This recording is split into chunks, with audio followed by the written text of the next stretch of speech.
Hello guys, this is Pradeep Bhagat. Welcome to my YouTube channel PK7P।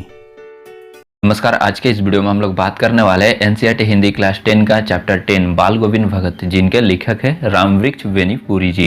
इस video के माध्यम से हम लोग इस चैप्टर का सारांश यानी भावार्थ को समझेंगे। अगर आप लोग इस चैप्टर का क्वेश्चन आंसर का वीडियो देखना चाहते हैं तो उसका लिंक नीचे डिस्क्रिप्शन में दिया हुआ है, जाकर जरूर देख ले। अगर आप लोग क्लास 10 का सभी चैप्टर्स का वीडियो लाइन वाइज देखना चाहते हैं तो क्लास 10 का प्लेलिस्ट का लिंक भी नीचे डिस्क्रिप्शन में है, जरूर एक बार चेक कर ले। देखिए गाइस, आगे बढ़ने से पहले जरा इस वीडियो को लाइक कीजिए, चैनल को सब्सक्राइब कीजिए और नोटिफिकेशन बेल को ऑन कर लीजिए ताकि आगे आने वाली वीडियोस का भी लुत्फ उठाते रहें। चेक कर ले। देखिए, बाल गोविंद भगत नामक प्रस्तुत पाठ में लेखक रामवृक्ष बेनीपुरी ने ऐसे विलक्षण चरित्र वाले व्यक्ति को रेखा चित्र खींचा है जो मानवता, लोक संस्कृति, सामूहिक चेतना तथा करनी कथनी में सामान्य रखने वाले का प्रतीक है। पाठ में लेखक ने यह बताने का प्रयास किया है कि मनुष्य कुछ विशिष्ट गुणों के आधार पर सन्यासी हो सकता है, पर बाह्य आडंबरों जैसे वेश दिखावा युक्त कर्म करने से कोई सन्यासी नहीं होता।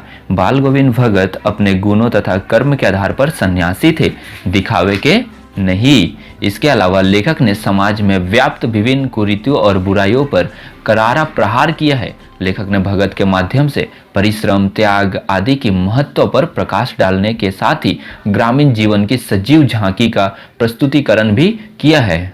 बाल गोविंद भगत 60 वर्षीय मंझोले कद के गोरे चिट्ठे आदमी, जिनके पके हुए बाल, लंबी दाढ़ी, कमर में एकमात्र लंगोटी, सिर पर कबीर पंथियों जैसी कनपट्टी टोपी, मस्तक पर रामानंदी चंदन, गले में तुलसी की माला आदि से सुशोभित बाल गोविंद भगत कपड़े बिल्कुल कम पहनते थे। सदियों में ऊपर काली कमली ओढ़ लेते थे। ऐसे भगत बाल गोविंद को बाह्य वेश से साधु नहीं कहा जा सकता, क्योंकि वे गृहस्थ भी है, खेती बाड़ी भी है और अच्छा साफ सुथरा मकान भी है।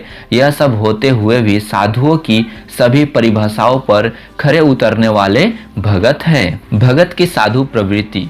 भगत कबीर को साहब मानते थे। उनके गीतों को गाना, उन्हीं के आदेशों पर चलना, उन्हीं जैसा खरा व्यवहार रखना, स्पष्ट व्यक्ता, किसी भी चीज को न छूना, न बिना पूछे व्यवहार में लाना, यहाँ तक कि शौच भी अपने ही खेत में जाना उनकी प्रवृत्ति थी। उनकी सब चीज साहब की ही थी। खेत में जो कुछ पैदा होता उसे भी साहब को भेंट कर प्रयोग में लाते थे।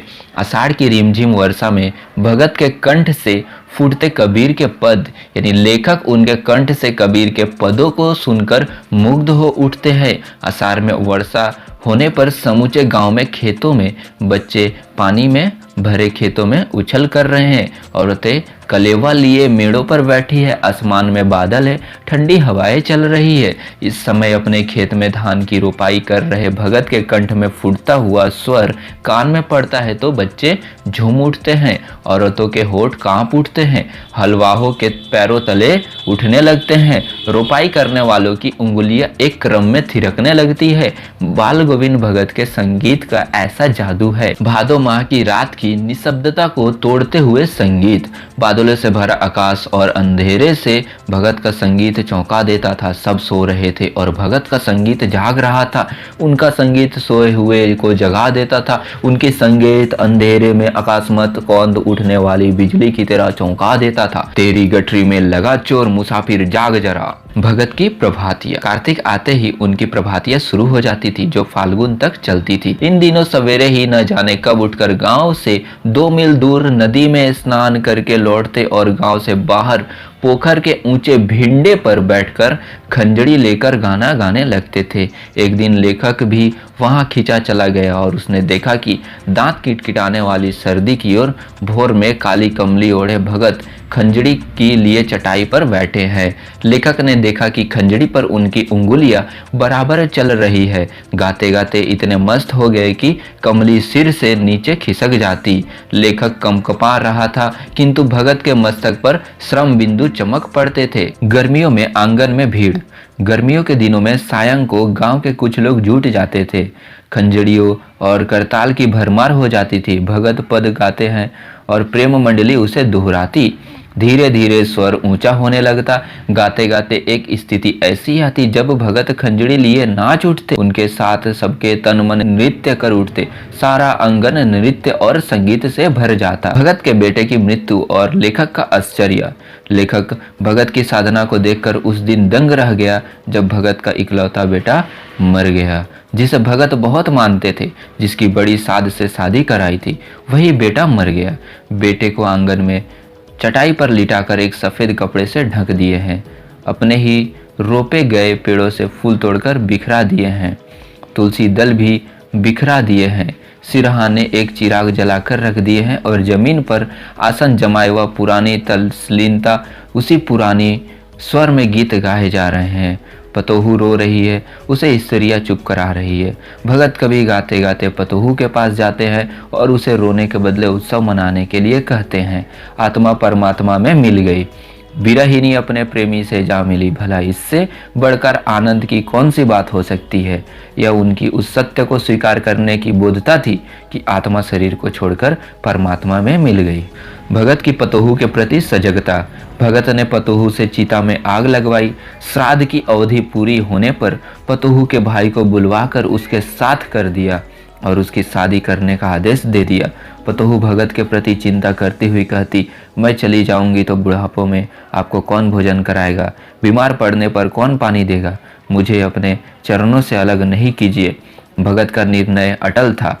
भगत ने पतोहू से कह दिया, तू जा, नहीं तो मैं ही घर छोड़कर चल दूंगा। इस दलील के आगे पतोहू की कुछ नहीं चली। बाल गोविंद भगत अब नहीं रहे। भगत हर वर्ष गंगा स्नान करने जाते, पैदल ही जाते। करीब 30 कोस पर गंगा थी। घर से खाकर जाते और लौटकर घर पर ही खाते। रास्ते भर खंजड़ी बजाते गाते। जहाँ प्यास लगती पानी पी लेते। जाने अनजाने में 4-5 दिन लगते, किंतु लंबे उपवास में वही मस्ती दिखाई देती। अब बुढ़ापा आ गया था, किंतु टेक वही जवानी वाली थी। इस बार लौटे तो तबीयत कुछ सुस्त थी। खाने पीने के बाद भी तबीयत नहीं सुधरी। थोड़ा बुखार भी आने लगा, फिर भी नेम व्रत नहीं छोड़ा। सुबह शाम गीत गाना, स्नान ध्यान करना, खेती बाड़ी देखना, कुछ नहीं छोड़ा।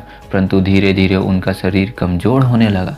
लोगों ने नहाने धोने से मना किया, आराम करने के लिए कहा, किंतु हंसकर टाल देते थे। उस दिन भी संध्या में गीत गाए, परंतु भोर में लोगों ने गीत नहीं सुना। जाकर देखा तो बाल गोविंद भगत नहीं रहे, पंजर पड़ा था, यानी उनका शरीर पड़ा। आई होप गाइस आप लोगों को यह वीडियो हेल्पफुल लगी। फिर भी आपको कोई डाउट्स है तो आप हमें फेसबुक, इंस्टाग्राम या ट्विटर पे फॉलो करके आप हमारे साथ जुड़ सकते हैं। मैं प्रदीप भगत मिलता हूँ आपसे एक नए वीडियो में एक नए टॉपिक के साथ। तब तक के लिए बाय बाय, टेक केयर, जय हिंद।